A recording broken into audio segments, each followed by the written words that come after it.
राधा स्वामी जी, हमारे रूहानी चैनल में आपका स्वागत है। हम आपको संत मत के कुछ विचार सुनाना चाहती हूँ।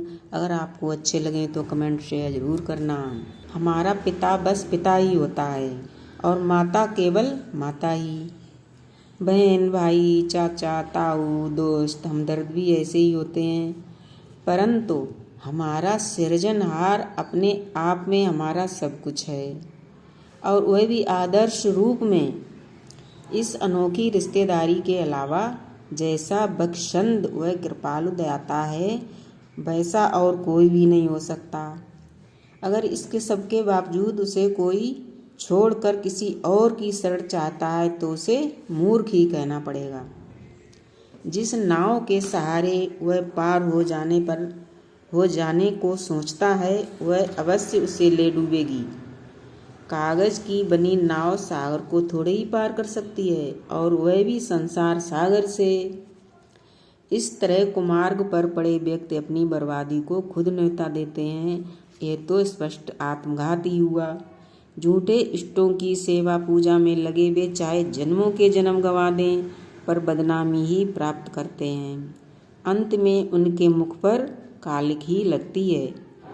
परम पुरुष से सच्चा प्यार हो तो उसी की महिमा सुनना हमारे कान पसंद करते हैं। आंतरिक नेत्रों में उसी का ध्यान टिकता है और जिह्वा उसके नाम के सिमरन के योगी रह जाती है। हृदय में उसके सिवा किसी और के लिए कोई जगह ही नहीं होती और पाँवों को उसके रास्ते से अलग कोई रास्ता नहीं सोचता।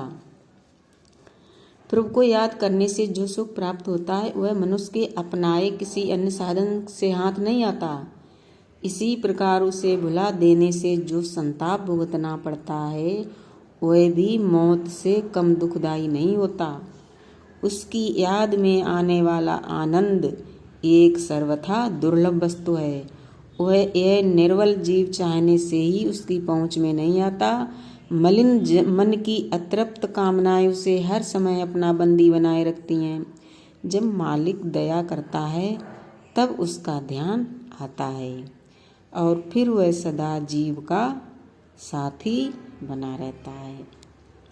अगर हमारे ये वचन आपको अच्छे लगें तो कमेंट शेयर ज़रूर करना। राधा स्वामी जी।